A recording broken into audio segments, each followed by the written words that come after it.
In discussing transportation in our think tank, everybody, of course, said that fossil fuels are on their way out, thank goodness, and there are alternative, fuel sources, not just solar, but there's also maglev, heavy magnetic transportation systems, which would allow vehicles to just travel up and down the sides of buildings.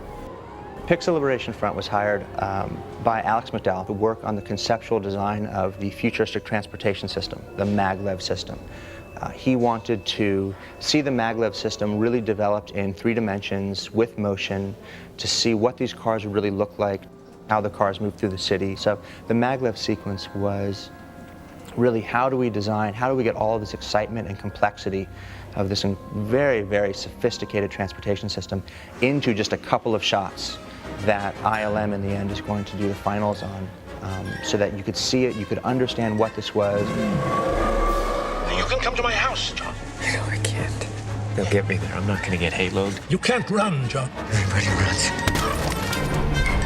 The problem was to create a vehicle that goes up those buildings, goes on a normal horizontal way and then also goes up the buildings without the passenger sacrificing safety.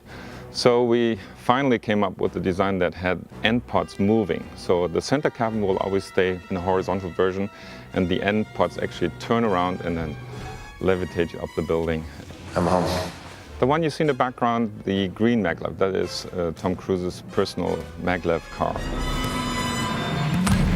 It's frustrating from a sound standpoint because the maglevs, they have no wheels, they don't touch anything, there's no scraping, they're just floating on this magnetic field, which technically makes no sound. I suppose when we do have maglevs, it's going to be pretty quiet. So we're always looking for interesting sounds that could be used for these futuristic vehicles. And the one I found for that, interestingly enough, was just from a new washer that I bought, this Bosch washer that I recorded with a contact mic. You put a mic on the surface of something and it records the vibrations inside the machine. And it got all these whirrings and electrical sounds inside this washer, and it became the basic sound for the maglevs.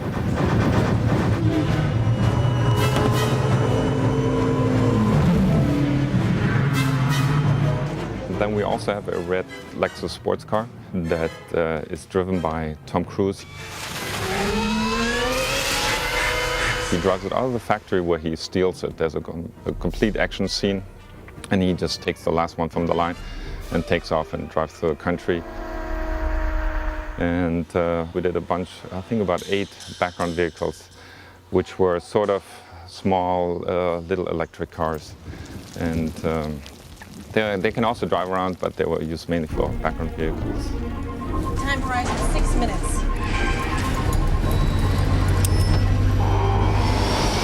We wanted to come up with a flying vehicle that could descend from the upper city or negotiate between the skyscrapers and the upper city and the lower city alleyways. And so, based really on the idea of something like a fish, we came up with this very thin, saucer-like hover ship that could move vertically, that we imagined was very computer controlled, so it could do very precise motion. And Stephen wanted, based on this sort of circular design of the ship, he wanted to create a kind of Pez dispenser. In fact, the ship's nicknamed the dispenser, where the cops in midair could be ejected one by one in a circular seating arrangement. The hover ship itself is 28 feet high. It weighs about 11 tons. That hover ship was placed onto a motion base. So that was a massive undertaking to build that ship from scratch, by hand, skin it, all the glass work, all the machining, all the aluminum, and fly it. We flew it with a crane and we put it on a motion base to simulate the movement. The hovercraft to me seems like a futuristic version of the Hindenburg. So I'm trying to give it a character of that, not just air blowing or a hovercraft. We really recorded the hovercraft. We got the Air Force gave us access to a real hovercraft, a real big vehicle that blasts enough air to be able to lift tanks and carry them across land or water. And it sounds amazing.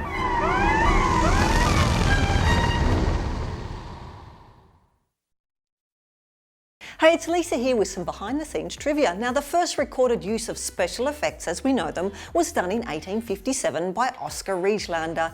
He took 30 different photo negatives and combined them into a single image. This was the first example of the montage print. Now, if you haven't already done it, remember to click here below to subscribe or on the side for more great content.